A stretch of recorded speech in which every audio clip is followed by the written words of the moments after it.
You're all well. Today I wanted to read you a story from my home. I know it's a little bit different to the classroom, but before I start, I have a special guest I want you all to meet. If she'll come over here. Come here. Good girl. I know I've talked about her before. This is Sandy. Come here, Sandy. Say hello to everyone in my class. Yeah? She doesn't know what's going on. Look, see, there's the camera. This is my dog, and I know I've talked about her before. She's very fluffy, and she's not sure what's going on. She just got a treat, so she says hello, and she hopes you're all doing well. So I'm going to put her back now, so she doesn't have to listen to the whole story. Good girl, Sandy.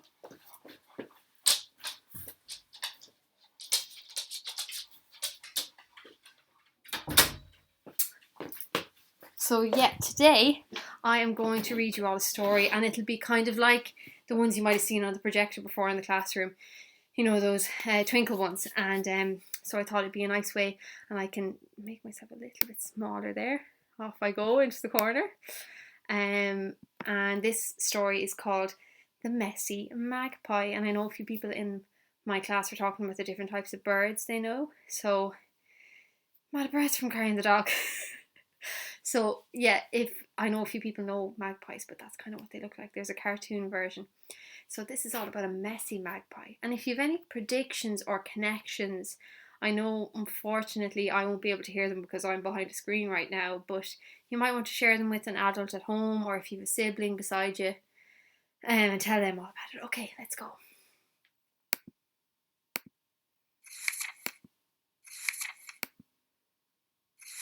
Now, it's often been noted as years have gone by that magpies collect all the things that they spy. They love all things colourful, shiny, and bold, no matter how tiny, no matter how old.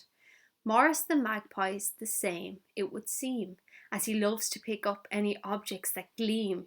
He takes them all home to his nest in a tree to make it look special for others to see.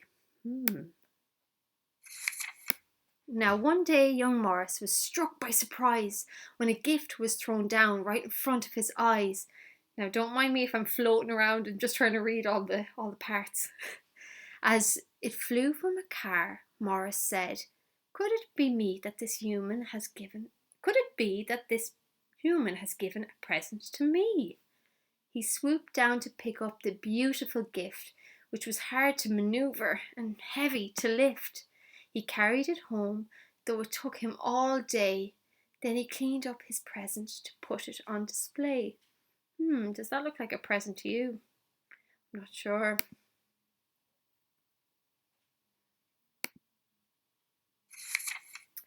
He wanted to decorate all that he could, so the next day he went to the edge of the wood. He flew to the place where the gift had been dropped, where he saw that a family of humans had stopped. He hopped down to search for his gift on the floor, but he noticed that this time they'd left many more. Shimmering treasures amongst all the green, these gifts were the finest that Morris had ever seen.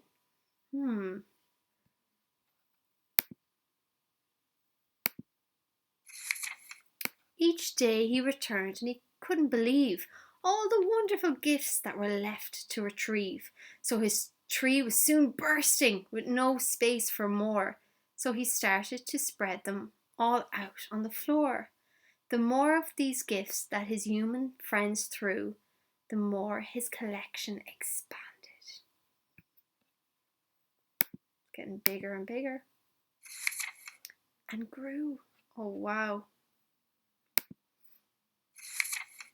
Then one day, as Morris was sat in his tree, admiring the beauty of all he could see, he noticed that things were now changing below, that the plants were all dying and struggling to grow. The grass was not green like it had been before. The flowers were wilting and not bright any more. His animal friends watched in fear and distress as their homes and their food were soon lost to the mess.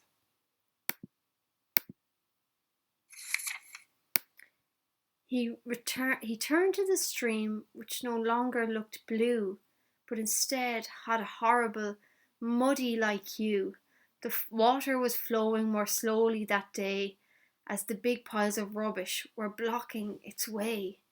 "Oh no!" Morris cried as he gasped with alarm. "I never intended to cause all this harm. The forest is damaged, the humans weren't kind. All these gifts were just rubbish that got left behind." Oh dear. The pride Morris felt for his lovely display was soon turning to sadness, regret, and dismay. He adored the collection he'd lovingly built, but his joy had now turned to a feeling of guilt. He vowed to himself he would put it all right, so he leapt off his branch and then quickly he took flight.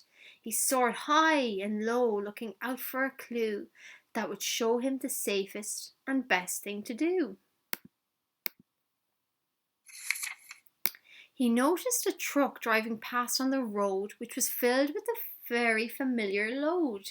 He followed the truck to see where it would go, feeling hopeful he'd find what he needed to know.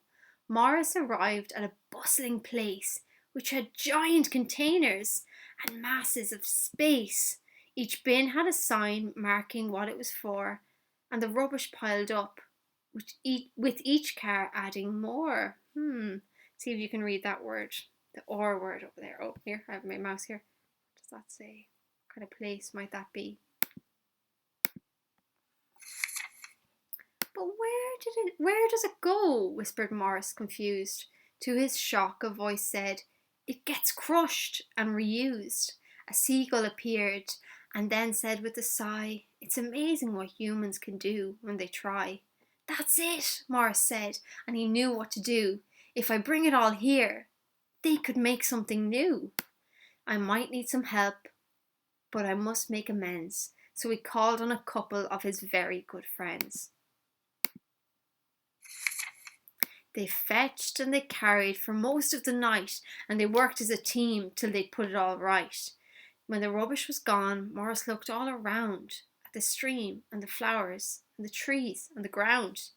He desperately hoped that he'd made enough room for the beauty of nature to once again bloom. He planted and watered and nurtured away till the forest was thriving and growing each day. Exciting.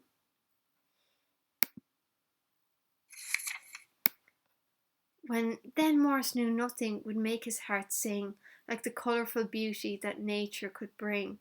Wow, that looks like a very different wood than the beginning of the story, doesn't it? He no longer needed the shiniest nest, and he realised that having a green home was best. Now that's the end of our story. See, double check. Oh, there's our blurb at the back. So I hope you enjoyed. I know it was a pretty quick one because normally we'd spend a little bit longer on a story, but I just wanted to do something different today. If you liked that story and you enjoyed it, tell your parents to let me know. I might be able to do more. And I hope you're all good at home, and I'll hopefully hear from you all again soon.